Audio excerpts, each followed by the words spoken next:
Good morning, friends, and welcome back to Sesh Cast. My name is GLDLX. This is Sesh Cast, a cannabis podcast for cannabis sessions.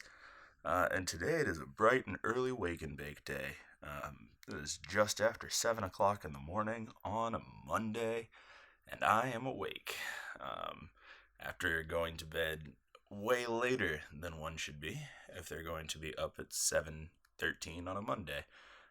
Especially because I've been up since 6:30, smoking the first bowl that I needed to smoke for this episode. So here I am, morning session, wake and bake, if you will.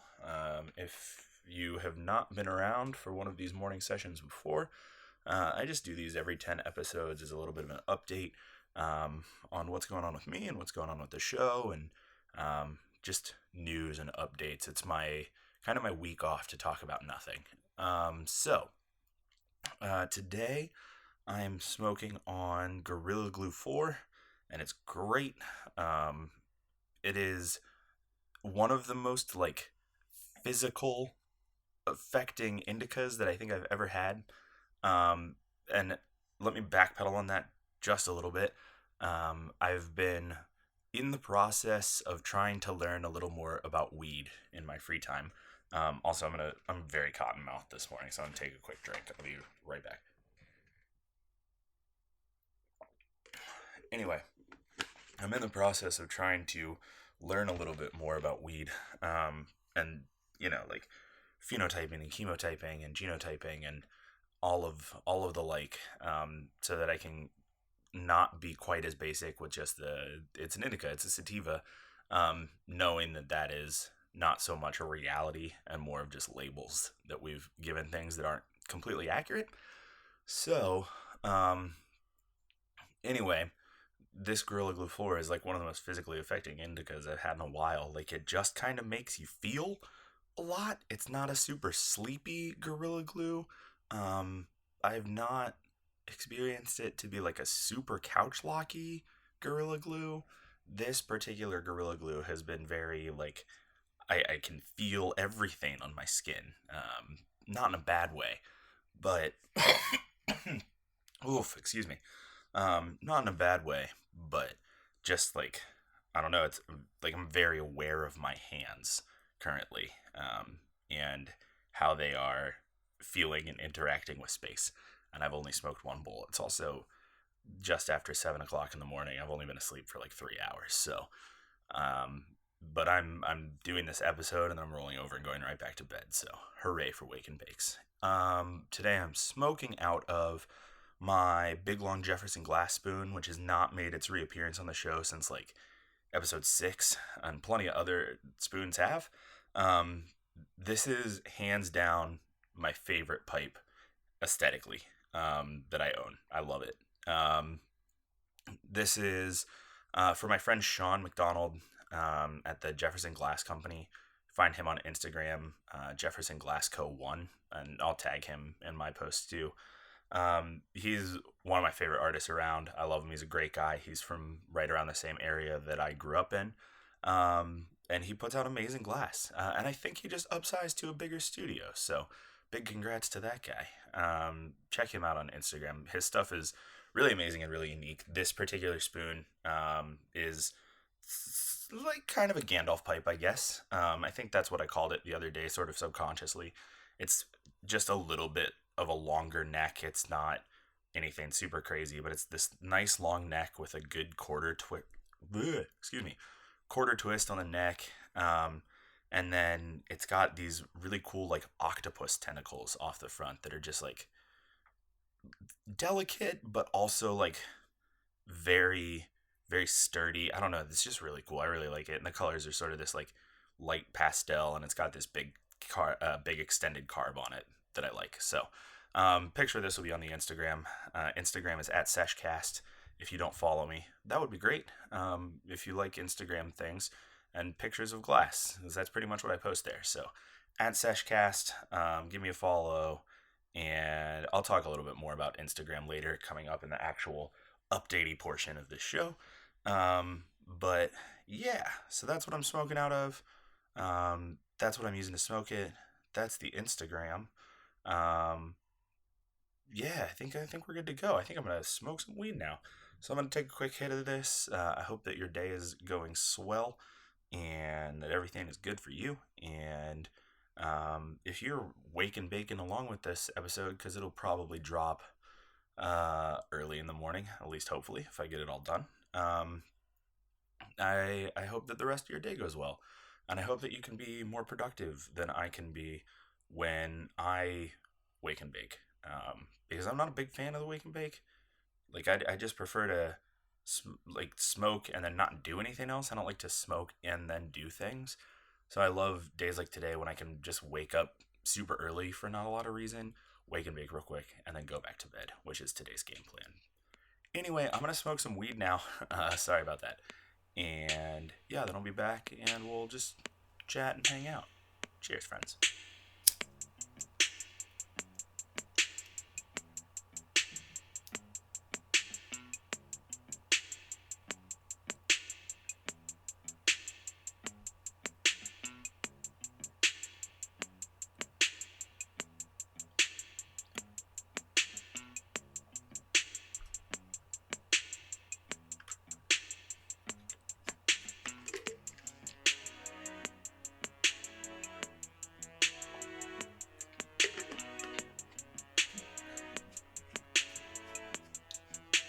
All right, sorry, I'm back. Had to throw a quick little drink break in there. Anyway, so the wake and bake shows. If you are new to this podcast, A, thanks for stopping by. Appreciate it. B, this is a podcast It's a podcast where I do get high and stuff, and then pick something to talk about, and then do get high while I'm on the microphone talking about that stuff. Then every 10 episodes, I do these morning sessions where I just don't have anything to talk about. And that is what I'm doing today. So, I don't really have anything topical to talk about. I just want to give you some updates on me and my life in the show, which I feel like I've been doing now for a couple of episodes. I feel like every episode has sort of just had some bit of update in it, but I want to give you some more concrete things here. So, first update. Things with me are going pretty well. Life is starting to slow down a little bit. I'm getting on top of some things. I'm sort of pulling things back together and getting into a better mood. I do way better in the fall weather and the winter weather. And now that it's started to cool down and act a little bit more like fall and get into November, I'm feeling pretty good. Which is really exciting for me because I've been struggling to put out very positive content lately. I feel like I've been struggling to put out very positive content lately. And a lot of it has just been because I've been very drained and not doing super well on the home front. So now that I'm starting to get on top of some tasks and I don't feel like I have a 10-mile to-do list waking me up every morning, I'm finally starting to feel a little better, which is great.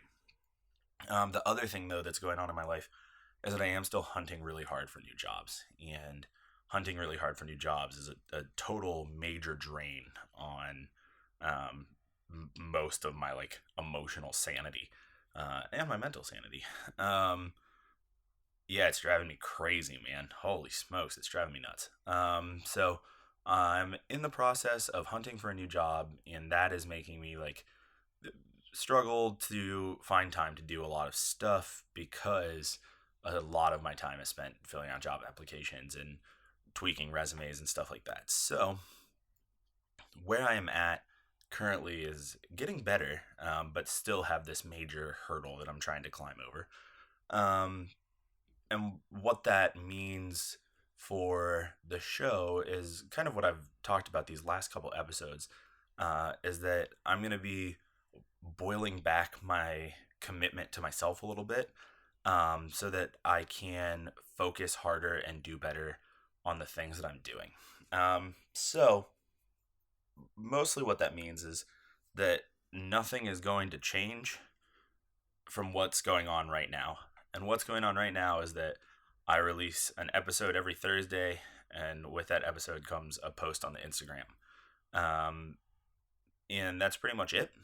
So when I first started this podcast, those were like the things that I focused on. And then I just got sort of more and more swept up in it and had a lot of time to do a lot of more stuff with the Instagram.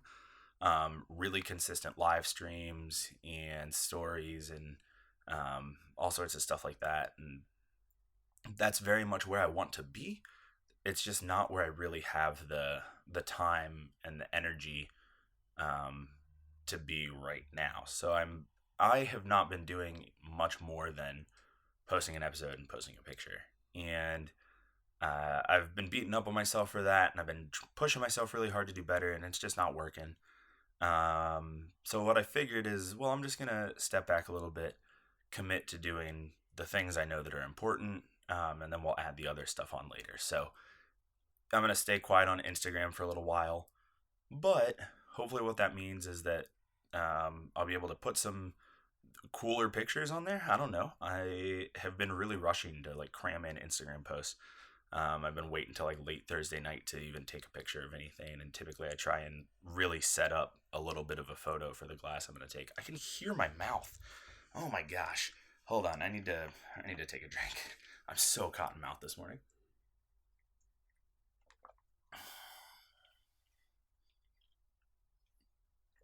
I feel like I always get cotton mouth when I wake and bake. Always.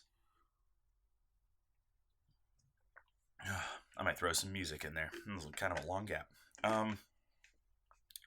Goodness gracious. So, yeah, the Instagram is something that I want to make a high priority. More content from the show in general, like lives and videos and all that stuff. Like I want to build Sesh Cast into a much larger part of my life.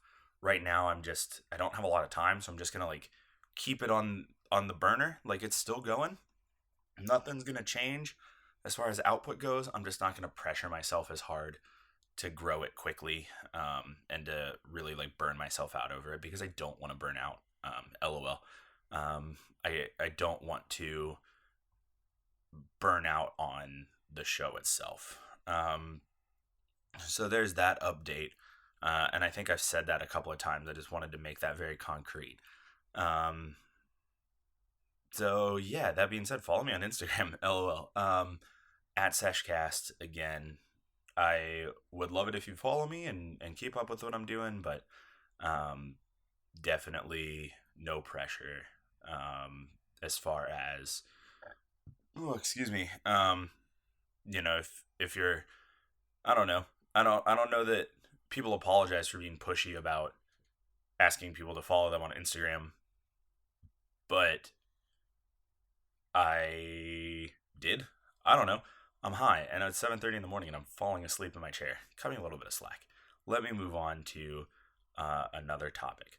Another topic is I will very likely be at PodCon in January. Total left turn. Let's talk about something completely different. Actually, let me smoke some weed. I'm going to smoke this, and then I'll talk about PodCon. I'll be right back. Cheers.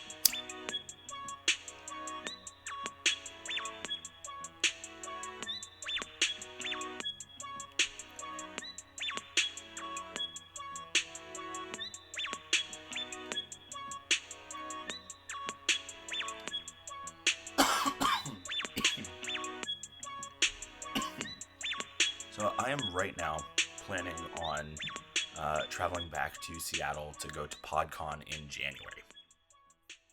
And I think it's like the 19th and 20th. It's like the weekend of Martin Luther King Day. I'm not 100% sure. Anyway, I will likely be back in Seattle in the West Coast. So if you are local to that area, if you would like to meet up in and around PodCon, please let me know. I would love to do that. Hopefully that also means some cool new content and some other things coming from PodCon, a lot like things were for HempFest. So really looking forward for that. There was 100% like something else on my mind that I wanted to bring up and talk about. And now I'm not going to remember what it is. Gosh darn it. I don't know. Let me move on. I know I need to talk about. The other part of these morning episodes that I typically do are some album updates and things that I have listened to since my last morning's episode. Um, so I have this list. So I'm like pulling it up as I'm talking, excuse me. Um, I keep this list in uh, the show notes for episode 6 on my website, which you can go to. That is seshcast.libsyn.com, and check out all the albums that I've been listening to since I did this episode. Actually, the last time I used this pipe on the show. I did this episode a long time ago about uh, my newfound interest in albums and listening to albums as a whole, and appreciating them for full albums, which is different than just individual songs. So I've only listened to a few in the last 10 weeks. I have not been listening to as much new music lately as I have before. But to update you on the ones that I have listened to, first on my list is Alice in Chains' new album, Rainier Fog. Um, Very good. Oh my gosh, I like it. I love it. I absolutely love it. I'm really surprised that I haven't added this to the albums list already. Maybe I already have. This list might be a little old, a little mixed together, but if I haven't talked about Rainier Fog yet, um, my goodness, it is so good. I really, really, really like it. It's definitely some old school Alice in Chains, very grungy, like very grungy. Um, Alice in Chains is one of the last remaining 90s grunge bands, um, that is A, still touring and making music, and B, still putting out music that is grungy and similar to what they've always put out. So their last 3 albums have been with their new frontman, new lead singer.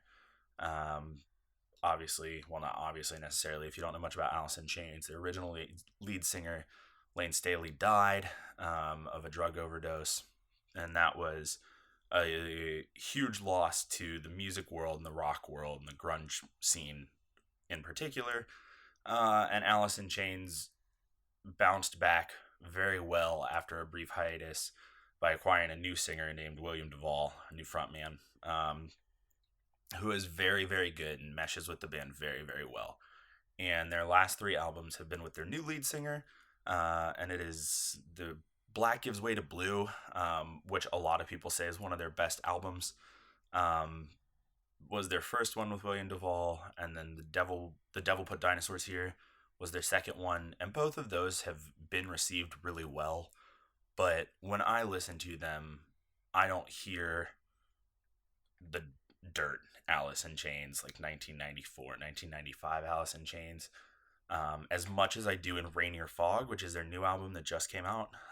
It is phenomenal and very, like, it to me is the next great Alice in Chains album after Dirt.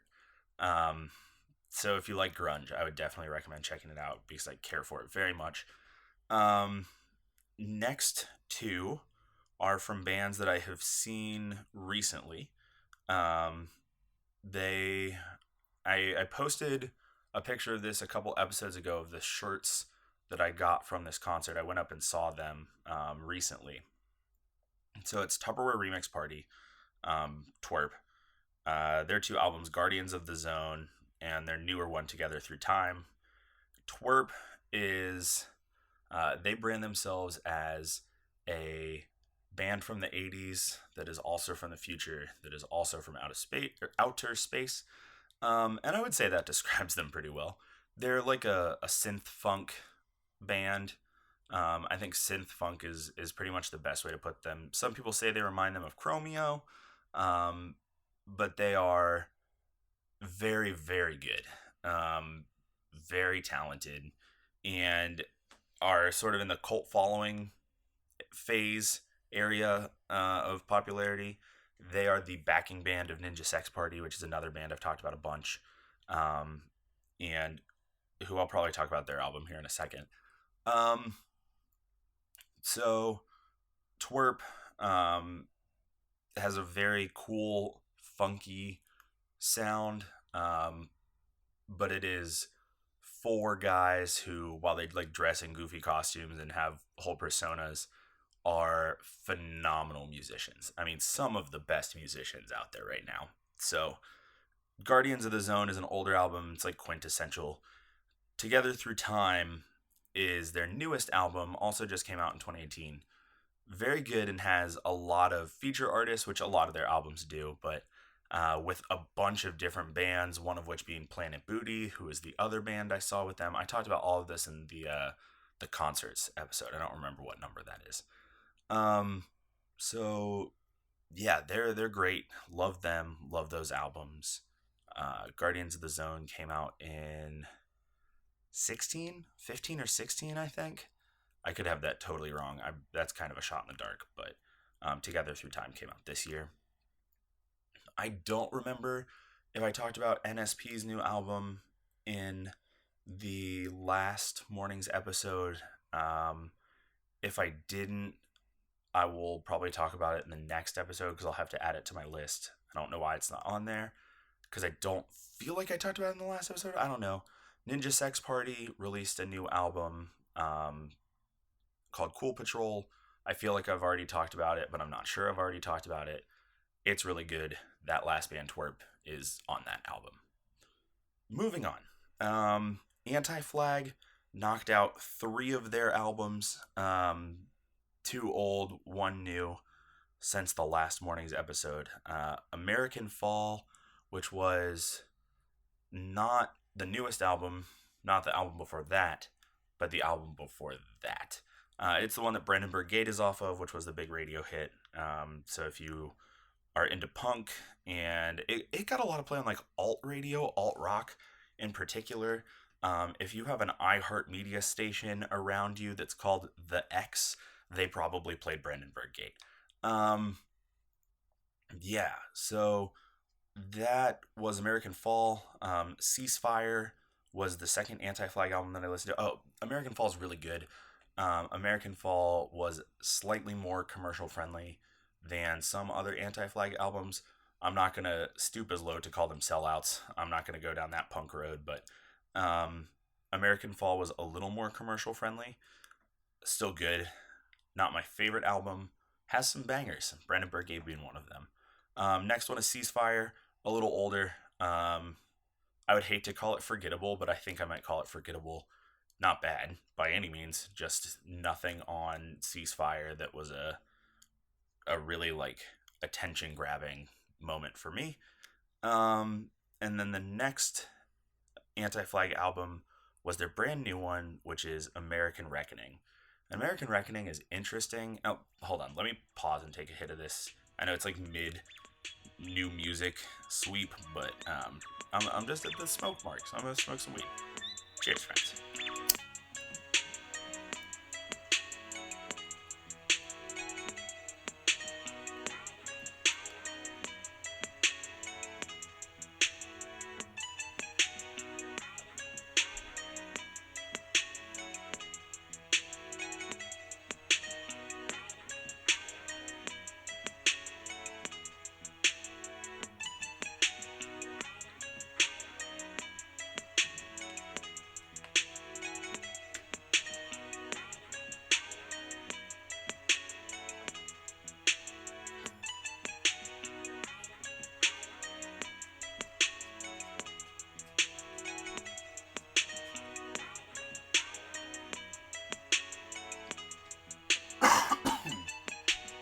Alright, anyway, we're back.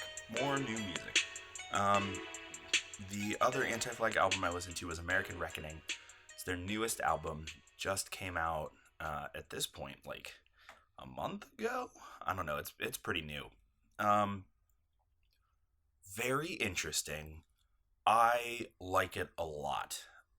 But I don't know what people are going to think of it 5 or 10 years from now. So it's an acoustic album. Anti-Flag is like a straight old school punk band. And Yeah, it's an acoustic album, which is interesting. Not that there isn't acoustic punk, because trust me, there's plenty of it.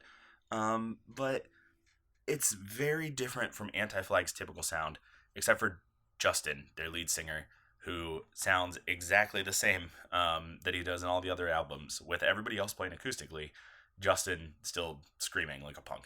Um, so it's all covers of other songs from other albums of Anti Flag. So it's just like re releases of acoustic versions of their songs. Excuse me. And some of it is really good, like fits so well. Some of it is, not like not a song I would have picked to do acoustically or to hear acoustically. Obviously, I'm not in the band. But it's cool because they compiled songs from the last couple years that fit with the political climate because it's all off the like last last two albums. I think it's just off the last two albums. Um, it fits like more with 2018's political climate and just like picking and because all of anti-flag songs are very political, duh, anti-flag. Um, so it just picks a bunch of different songs and puts them together uh, in a way that still sort of tells a cohesive story along a theme, but fits more with 2018's climate than does 2015 and 2017 because I think that's when Fall and Spring came out. That sounds right to me. Um, yeah, so that's Anti Flag's new album. And then the last new album that I have on my list is Greta Van Fleet's Anthem for the Peaceful Army.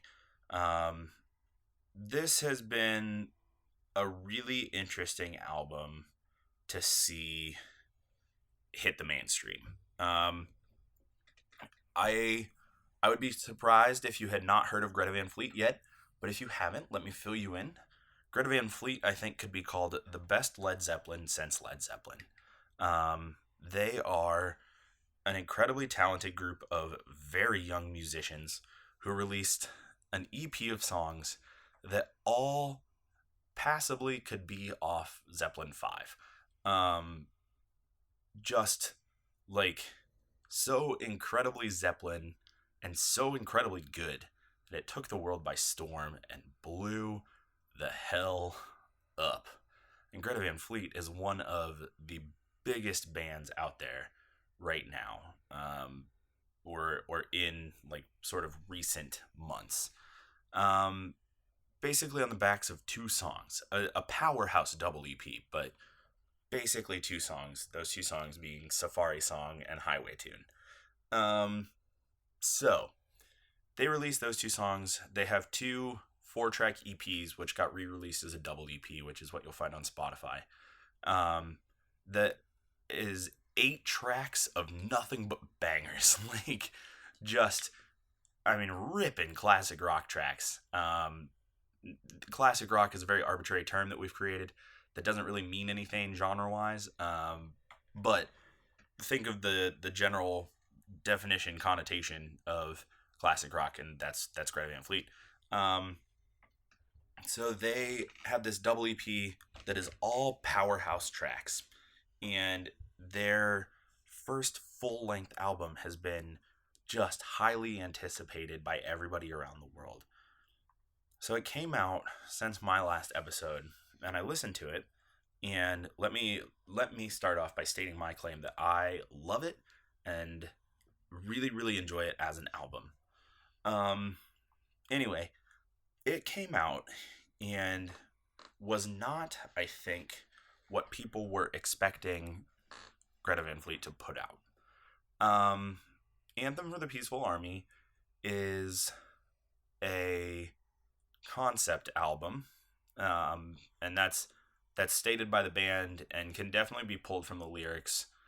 Is not a super cohesive concept album, is not a super clear concept album, which is okay. There are concept albums that are abstract and not super clear and well laid out, but it's no Tommy, it's no 2112.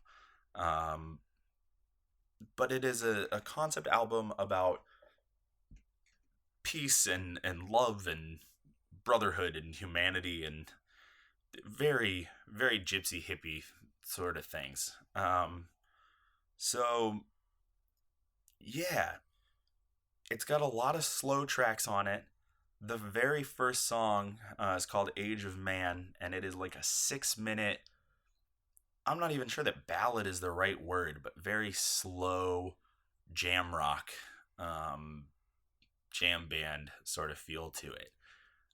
Um, it's interesting, and it's not the best album that I've ever heard, as far as um, like, I mean, the musicianship is good, but like the music is not overwhelmingly impressive, or anything like that, except for the lead singer's vocals. Josh's vocals are unreal. Um, but it's, I don't want to call it forgettable because I'm not sure that it is, but it is not the powerhouse EP that this band hit the scene with. Um, Now, I think that's a good thing. I'm into it. The rest of the world has not been into it. A lot of people have really dissed hard on Greta lately because of that album. I think that is unfair. I think I'm going to continue to talk about this after I smoke this weed. So I'm going to take another hit of this, and I'll rant more about Greta Van Fleet. Cheers.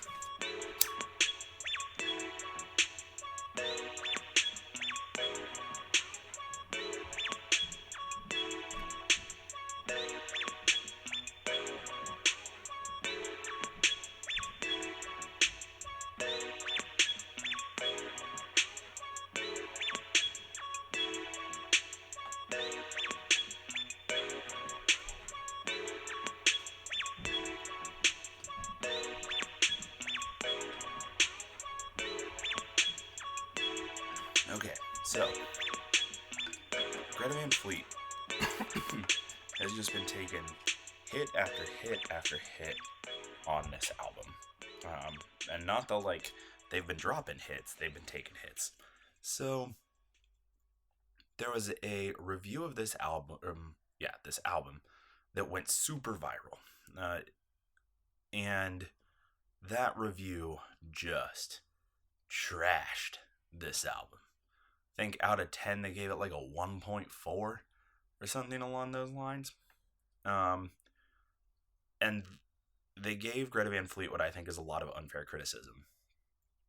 And a lot of criticism that I feel like is being echoed by a lot of people. I don't think that it's a fair criticism. So this article basically claims that Greta Van Fleet is nothing but a Led Zeppelin ripoff, and that it's not a good Led Zeppelin ripoff. And I'm here to tell you a couple of things. Thing one, there's no such thing as a ripoff. Everything is influenced by everything. They're just things that sound more or less like the things that they are influenced by. Some in bad taste and some in good taste. But I don't think that anything is really a ripoff, especially when it comes to music, because there are only so many sounds and combinations of those sounds. Everything sounds like something. It is an amazing sonic miracle that we have created as much unique music as we have, because there are only so many combinations of notes that exist in our world. So I get really irritated when people are like, oh, they're just a Led Zeppelin ripoff. They're nothing more than a Led Zeppelin ripoff, because they sound a hell of a lot like Led Zeppelin. Like a hell of a lot like Led Zeppelin. But they have not, like, they have not lived on the fact that they sound like Led Zeppelin. they get asked all the time, you are Led Zeppelin, and their response is typically like, this is the music that we grew up on and this is who we're influenced by. And for some reason, it's like people are upset about that. If you grew up listening to one type of music, chances are you always wanted to start a band that was like that type of music. If you grew up listening to nothing but rap, chances are you want to be a rapper. If you grew up listening to nothing but hair metal, chances are you wanted to be in a hair metal band. So if you grow up listening to nothing but Led Zeppelin and Fish and like other 70s classic jam bands, Pink Floyd, Rush, all of these bands, of course, that's the way you're going to want your band to sound. And that's the persona you're going to want to take on. Because that's what you grew up on. That's what you like. That's what makes you comfortable. Like, why are people mad about that? Get the hell out. God, it bothers me, man. Everyone is influenced by something. Everyone. Every single person. There's nothing original. Especially in music. Everyone is influenced by somebody. And they've been open to say, yeah, we're influenced by Led Zeppelin, but it's not the only band that we're trying to emulate. They're not trying to be Led Zeppelin. They're trying to be a band that was heavily influenced by the era of music they grew up listening to. That's it, man. Just live with that. Like, if you grow up listening to one type of music, that's the way you want your music to sound. Duh. So there's that. The other thing about this album that I think is giving it a lot of heat is just the fact that it's not 8 powerhouse pop tracks, which their double EP was. Those were 8 very radio friendly, very listener friendly, very head bobby. They all had the nod, which I think I've talked about on the show before. If you ever listen to a song and you subconsciously bop your head to the rhythm, that's a song that would probably do well on radio if you do it subconsciously through the whole song. There's a little inside fact for you. So that album, Anthem of the Peaceful Army, does not have a lot of songs that have the nod on it. It's not radio friendly. It's not pop friendly. It's not an album that was going to connect culturally to everybody. It's a little weird and it's a little different. And I think that's okay. And I think that's okay for the exact same reason that I just ranted about, that Greta Van Fleet was influenced by a lot of bands who did a lot of weird shit when it comes to music. Like a lot. I think that, sorry, I just, like, my window is open, and I just heard my neighbor's brakes as they pulled out of their driveway through my headphones, so I don't know if that came through on the mic or not, but anyway, so first off, I would like to say that I think Greta Van Fleet sounds more like early Rush than they do like Led Zeppelin. If you listen to Rush's first album, their self-titled, I think it sounds a lot more like Greta Van Fleet than Led Zeppelin does, and I'll just put that out there right now. But the 3 main bands that you could say Greta Van Fleet, quote unquote, sounds like,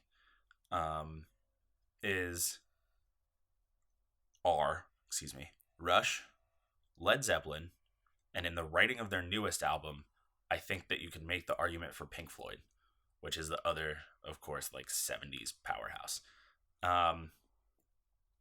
The reason I say that is sonically, Rush and Led Zeppelin, and then lyrically and sort of abstract writing is similar to Pink Floyd, in my opinion. Also similar to Rush. Less similar to Led Zeppelin. Because if you really listen to Led Zeppelin, like, first off, Led Zeppelin, huge band, mega powerhouse band, very good band, has attained way more, like, stature than I think is almost in a way reasonable for the amount of time. They were only a band for 12 years. Like, they had a relatively short career, put out a lot of albums in 12 years, put out a lot of music in 12 years. Some of those being the biggest songs in the universe, but as a band, there is not that much Led Zeppelin music out there, as compared to like Rush and Pink Floyd.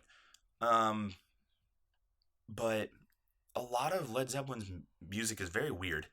Listen to Zeppelin 2. 2 or 3.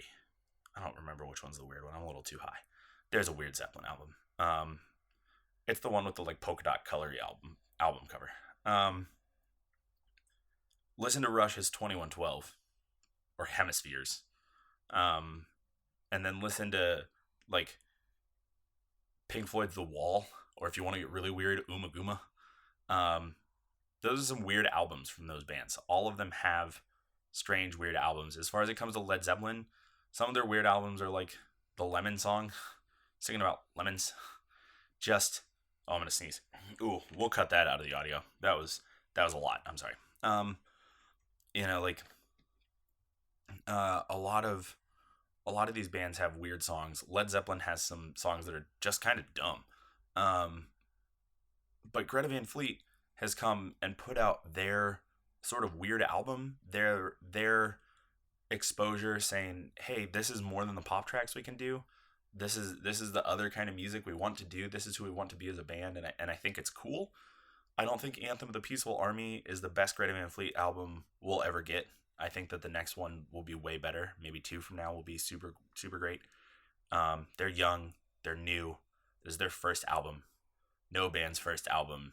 Well, okay, that's a lie. Some bands' first albums are their best albums, but most bands' first albums are not the ones that people look back and remember. Like Rush, self-titled, great album. Honestly, don't remember what Zeppelin's first album was.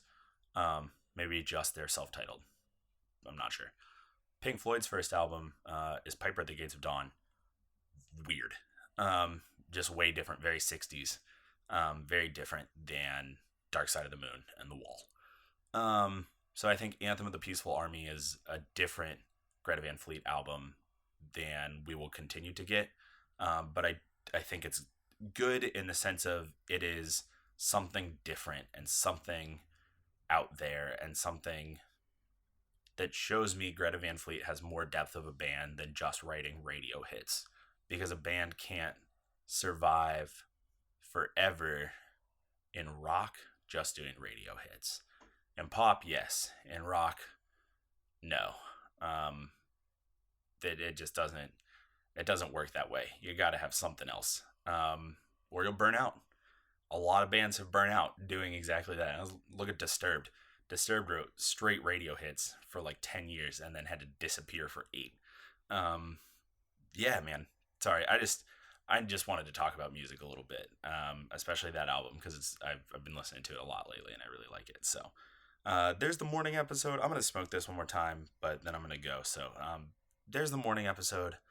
Sorry I didn't smoke a lot during this one. I got caught up talking about music, which feels like that happens all the time. But yeah, there's some updates. There's some music updates, some life updates, just some things I wanted to get out there. More positive content on the way, for sure. Looking forward to getting episodes done ahead of time, not waiting until Thursday to cram all the stuff I need to do in and push out an episode late at night. Looking forward to getting consistent release time of day as well. Looking forward to all of those things in the sense of cutting back my own personal drive to explode on every social media platform. So yeah, that's coming up and that's exciting. I think I'm looking forward to it.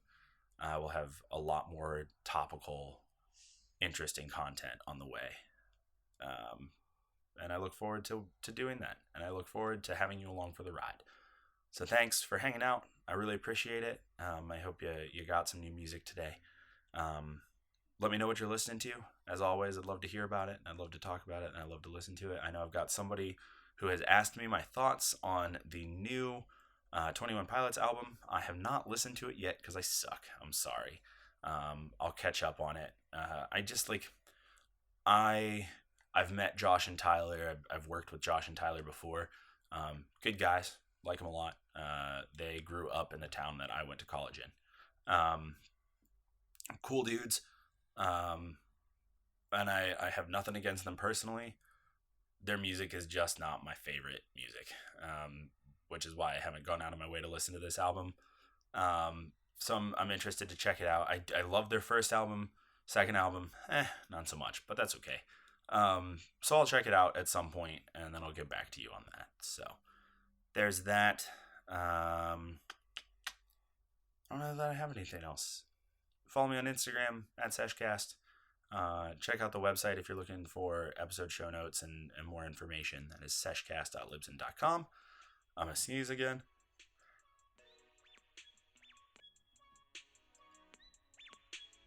Okay, maybe I'm not. Maybe I'm just going to like stare off into the distance like an idiot for a minute. So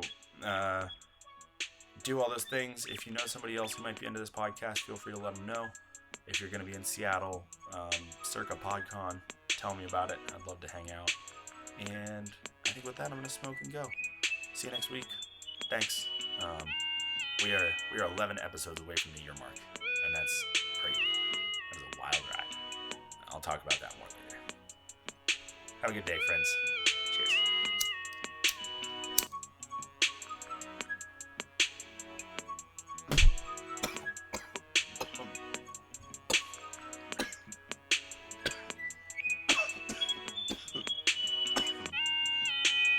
Oh no. Oh, right.